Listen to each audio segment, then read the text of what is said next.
پاکستان سے درگت بننے کے 3 ماہ بعد بھارتی ایئر چیف کا بوکھلایا ہوا بیان سامنے آ گیا اور بھارتی فضائیہ نے 3 ماہ بعد پاکستان کے 5 لڑاکا طیاروں سمیت 6 طیارے تباہ کرنے کا دعویٰ بھی کر دیا اور پاک فضائیہ کے شاہینوں سے 6 طیارے گروانے کے 3 ماہ بعد بھارتی ایئر چیف بوکھلاہٹ کا شکار ہو گئے۔ بھارتی ایئر چیف مارشل اے پی سنگھ نے بھارت کے لیے عالمی عظیمت کا سبب بننے والی 4 روزہ جنگ میں پاکستان کے 5 لڑاکا طیاروں سمیت 6 طیارے تباہ کرنے کا دعویٰ کیا ہے اور بھارتی ایئر چیف نے دعویٰ کیا کہ بھارتی فضائیہ نے پاکستان کے ایئر فیلڈ کو نشانہ بنا کر وہاں کھڑے طیاروں کو تباہ کیا۔ بھارتی ایئر چیف نے 3 ماہ بعد بھی بغیر کسی ثبوت کے یہ دعویٰ کر کے اپنی فضائیہ کی پیشہ ورانہ اہلیت پر مزید سوالات کھڑے کر دیے۔ دوسری جانب پاکستان نے 7 مئی کی فضائی جنگ کے فوراً بعد رافیل سمیت بھارتی لڑاکا طیاروں کو مار گرانے کی تفصیلات سامنے رکھ دی تھی، جن کی تائید بھارتی میڈیا نے کی اور رپورٹس میں یہ بھی ہوئی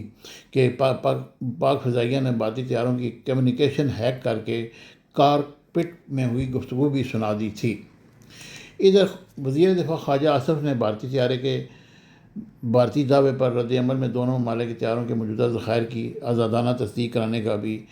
چیلنج کر دیا ہے اور اپنے بیان میں خواجہ آصف کا کہنا ہے کہ کسی بھی پاکستانی طیاروں کو بھارت نے نہ مار گرایا ہے نہ تباہ کیا ہے۔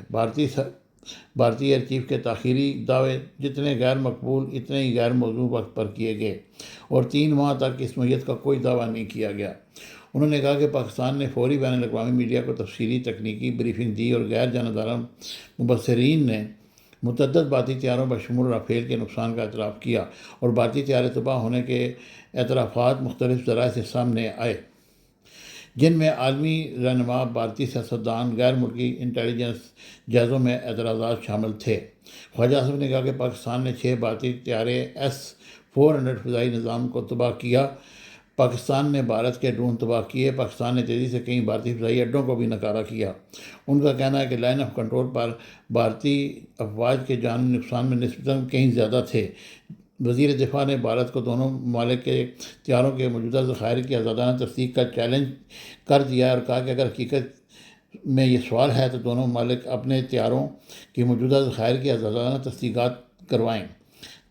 کیونکہ ہمارا گمان ہے کہ آزادانہ تصدیق سے وہ حقیقت عیاں ہو جائے گی جس سے بھارت چھپانا چاہ رہا ہے۔ انہوں نے کہا کہ جنگی جھوٹ سے نہیں بلکہ اخلاقی برتری، قومی عزم، پیشہ ورانہ مہارت سے جنگ جیتی جا سکتی ہے اور بھارت جھوٹ بول رہا ہے۔ Subscribe my channel Business Times News for latest political, national, international news. Don't forget to subscribe Business Times News.